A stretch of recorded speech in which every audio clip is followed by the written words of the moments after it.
Sojourner Truth, nacida como Isabella Baumfree en 1797 en el condado de Ulster, Nueva York, fue una extraordinaria activista afroamericana por los derechos humanos y la igualdad de género. Isabella nació esclava en una familia numerosa. Sus padres, James y Elizabeth Baumfree, eran esclavos pertenecientes al coronel Johannes Hardenberg, un terrateniente de la región. A lo largo de su vida, Truth fue vendida varias veces y sufrió bajo el yugo de diferentes amos. En el año 1826, Isabella escapó junto con su hija pequeña a la libertad, poco antes de que la esclavitud fuera abolida en el estado de Nueva York en 1827. Un año después de su huida, se enteró de que su hijo Peter había sido vendido ilegalmente a un propietario de Alabama, lo cual la llevó a llevar el caso a corte. Isabella fue una de las primeras mujeres negras en demandar con éxito a un hombre blanco en un tribunal estadounidense, recuperando así la custodia de su hijo. Algún tiempo después, Isabella experimentó una transformación espiritual que la llevó a adoptar el nombre Sojourner Truth para reflejar su nueva misión como divulgadora de la verdad. En 1843, comenzó su vida como itinerante religiosa y se unió al movimiento abolicionista, convirtiéndose en una defensora ferviente de la eliminación de la esclavitud y los derechos de las mujeres. Su memorable discurso Ain't I a Woman, pronunciado en la Convención de Derechos de la Mujer en Akron, Ohio, en 1851, capturó la atención por su elocuencia y su enérgico llamado a la igualdad de género y racial. Truth también participó activamente en la misión de reclutar tropas negras para el ejército de la Unión durante la Guerra Civil estadounidense y trabajó incansablemente para mejorar las condiciones de vida de los esclavos liberados. Entre sus contribuciones se encuentra su colaboración con el movimiento del sufragio femenino, estrechando lazos con figuras prominentes de la época como Susan B. Anthony y Elizabeth Cady Stanton. A pesar de ser analfabeta, Sojourner Truth pasó gran parte de su vida dando conferencias, escribiendo y publicando sus ideas a través de narradores que transcribieron su experiencia vital en su autobiografía narrativa de Sojourner Truth. Su vida se apagó en 1883 en Battle Creek, Michigan, pero su legado perdura como símbolo de valentía y de la lucha incesante por la igualdad y la libertad. La historia de Sojourner Truth es un poderoso recordatorio de la resiliencia humana y de la indomable fuerza del compromiso hacia la justicia y los derechos humanos. A través de su vida y su legado, Truth continúa inspirando a generaciones, instando a la humanidad a cuestionar las desigualdades inherentes y a luchar por un mundo más equitativo. En el corazón del Caribe, donde el viento susurra entre las cañas de azúcar y el sol acaricia la piel, se encuentra la isla de la Española. Es allí donde una figura histórica dejó su huella indeleble, Toussaint Louverture. Toussaint nació en la entonces colonia francesa de Saint-Domingue, probablemente en 1743. Desde sus inicios, la isla estaba sometida a un sistema esclavista brutal, pero Toussaint no era esclavo común. Poseía habilidades excepcionales, aprendió a leer y escribir, algo inusual en aquella época para un hombre de su condición. Su inteligencia y liderazgo innato lo conducían a un destino que cambiaría la historia. En 1791, un levantamiento de esclavos sacudió Saint-Domingue. Este levantamiento fue parte de una serie de eventos que condujeron a la Revolución Haitiana, la primera revuelta exitosa de esclavos que resultó en la fundación de un Estado libre. Toussaint rápidamente se convirtió en uno de los líderes más prominentes de la revolución. Con su habilidad militar y diplomática, tomó el control de grandes partes de la colonia y negoció con las potencias extranjeras, incluido Francia, España y Gran Bretaña. Bajo su mando, los insurgentes transformaron la rebelión en una fuerza formidable. Louverture logró mantener un equilibrio delicado, librando batallas no solo en el campo militar, sino también en el escenario político.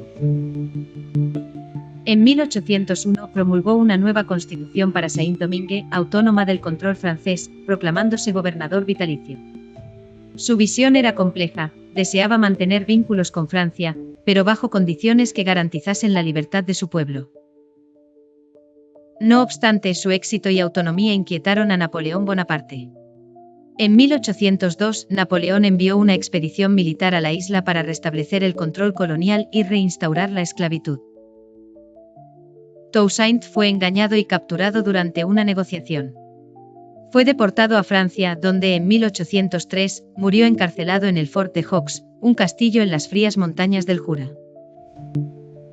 A pesar de su captura y muerte, su legado perdura.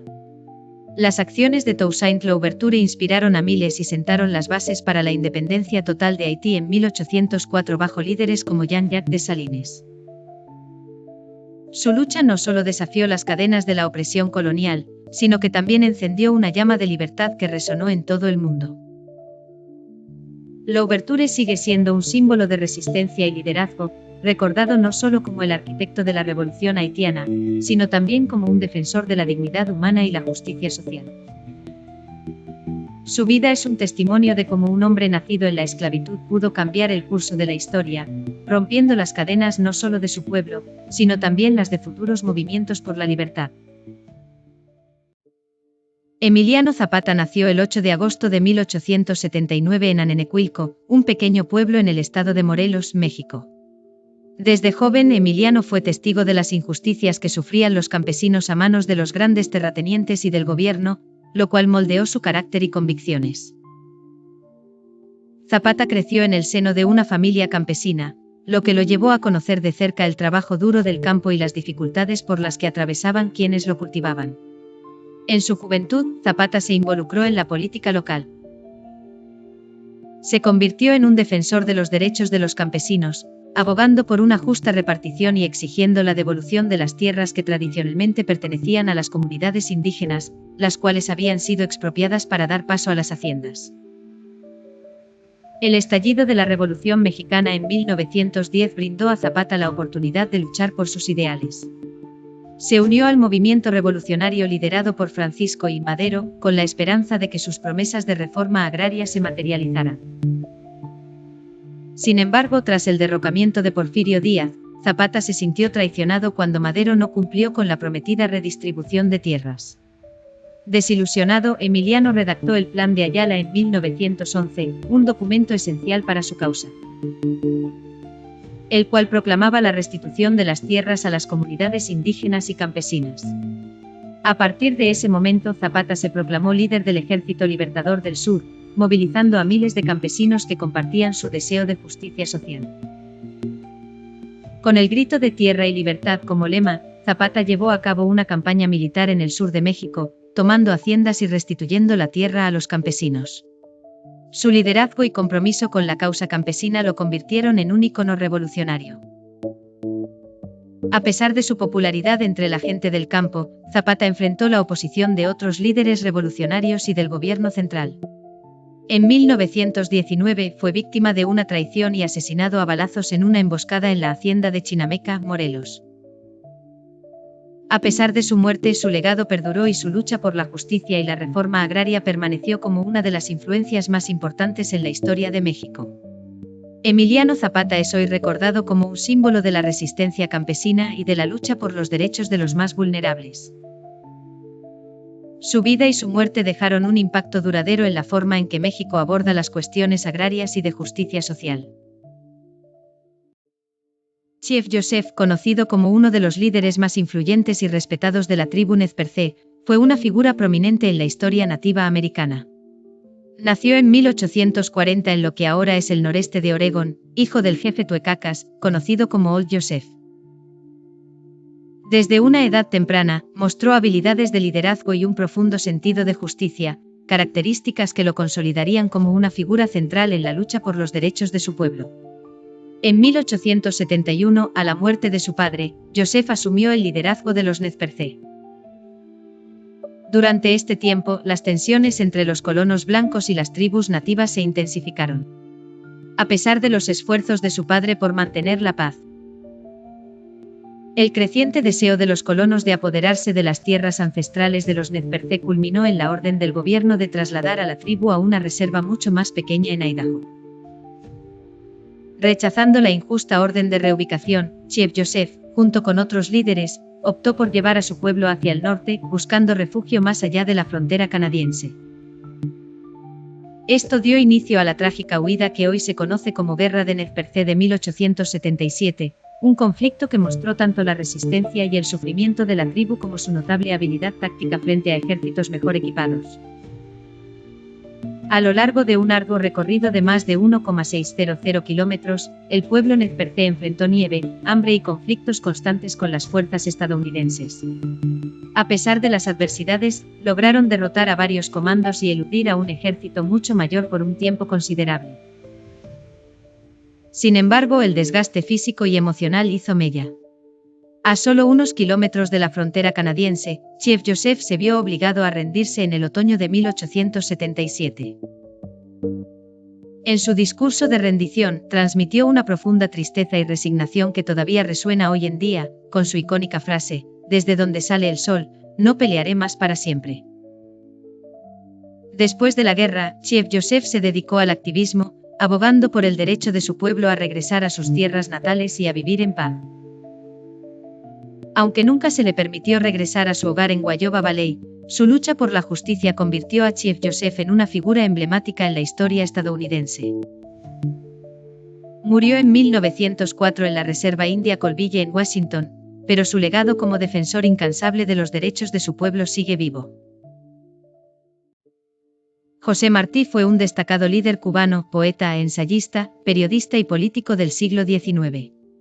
Nacido el 28 de enero de 1853 en La Habana, Cuba, Martí es recordado como uno de los más grandes promotores de la independencia cubana frente al dominio colonial español. Desde muy joven, Martí mostró un interés profundo por el conocimiento y un sentido agudo de justicia, lo que lo llevó a involucrarse en los movimientos independentistas de su tiempo. Hijo de padres españoles, su familia se asentó en Cuba buscando un mejor porvenir. A pesar de las limitaciones económicas, sus padres valoraron la educación y se esforzaron para que José pudiera asistir a buenas escuelas. Esto le permitió desarrollar sus habilidades literarias que rápidamente captaron la atención de sus contemporáneos. A los 16 años, Martí escribió su primer ensayo político en el que denunciaba la opresión española, lo que le valió su primera detención. Fue sentenciado a prisión y posteriormente al exilio, una experiencia que marcaría su pensamiento en los años venideros. Estuvo en varios países como España, México y Guatemala, donde continuó sus estudios y sus actividades políticas y literarias. En España obtendría la licenciatura en Derecho, Filosofía y Letras, sin embargo, su pasión por Cuba lo mantenía siempre conectado emocional y políticamente con su patria. A lo largo de su vida, Martí se mantendría en movimiento, tanto huyendo de la represión como buscando apoyo para la causa cubana. Conocido por su elocuencia y su carisma, Martí logró inspirar a muchas personas a través de sus discursos y escritos.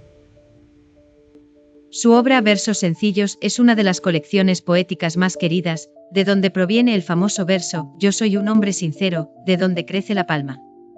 Además de su producción literaria, Martí se dedicó a la creación de movimientos y organizaciones que buscaban la independencia de Cuba. Fue el arquitecto principal del Partido Revolucionario Cubano, establecido en 1892, con el cual coordinó esfuerzos para iniciar la Guerra de Independencia de 1895. Trágicamente, José Martí murió en combate el 19 de mayo de 1895 en Dos Ríos, Cuba, apenas unos meses después de iniciada la guerra. Su legado como el apóstol de la independencia cubana perdura en la memoria del pueblo cubano, siendo una figura central en la identidad y cultura de la nación. Martí dejó un legado invaluable de escritos que continúan resaltando la importancia de la libertad, la justicia y la dignidad humana no solo para Cuba, sino para toda América Latina. Ida B. Wells fue una notable periodista, activista por los derechos civiles y defensora de los derechos de las mujeres en los Estados Unidos a finales del siglo XIX y principios del XX. Nacida el 16 de julio de 1862 en Holly Springs, Mississippi, creció en medio de un clima social marcado por las tensiones raciales de la posguerra en el sur estadounidense. A temprana edad, Ida experimentó la dureza de la discriminación racial. Sus padres, que eran esclavos liberados, murieron a causa de una epidemia de fiebre amarilla cuando ella tenía solo 16 años. Esta tragedia dejó a Ida a cargo de sus 5 hermanos menores. A pesar de las dificultades, estaba determinada a mantener a su familia unida, por lo que consiguió un trabajo como maestra. Ida se trasladó a Memphis, Tennessee, en busca de mejores oportunidades.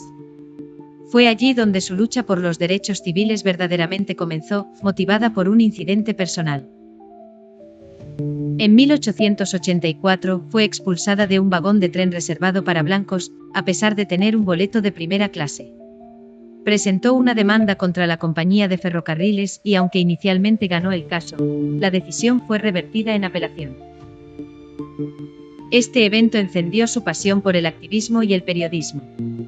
Con escritura perspicaz y valiente comenzó a documentar y denunciar la brutalidad del linchamiento contra los afroamericanos en el periódico The Memphis Free Speech.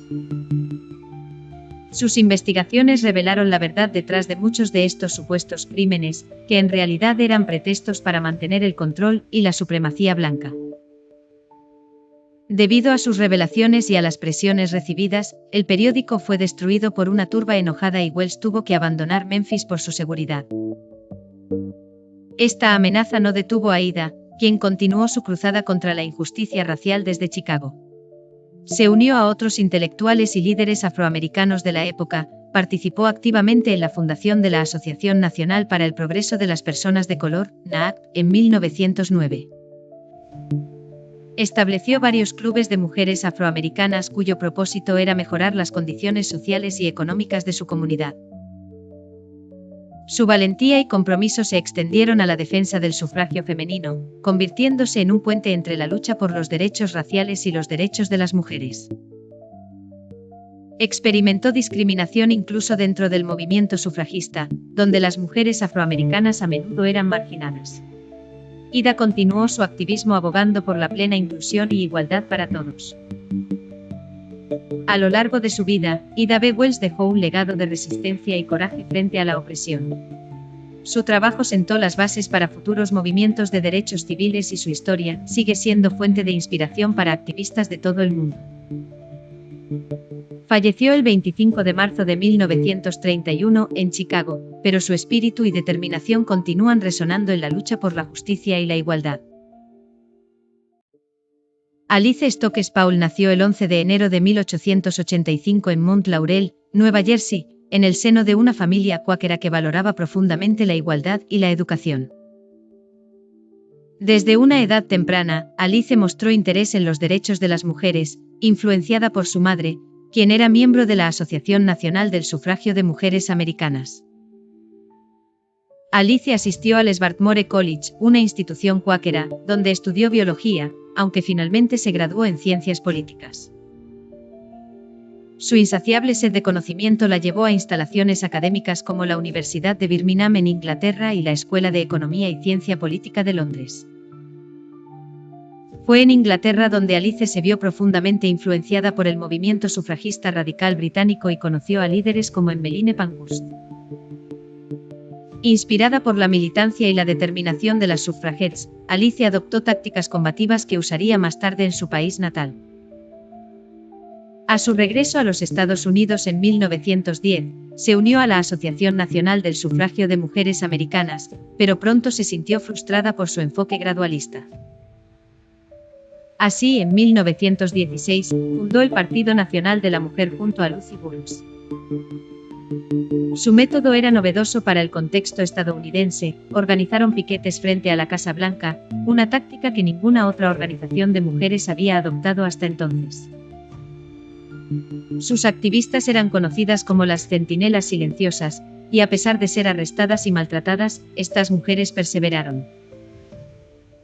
Paul misma fue encarcelada varias veces y sometida a torturas como la alimentación forzada al declararse en huelga de hambre.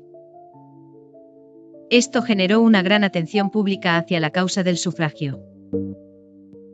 El esfuerzo de Alice y las centinelas silenciosas finalmente comenzó a rendir frutos cuando, en 1919, el Congreso aprobó la 19ª enmienda, otorgando a las mujeres el derecho al voto, ratificación que completó en 1920.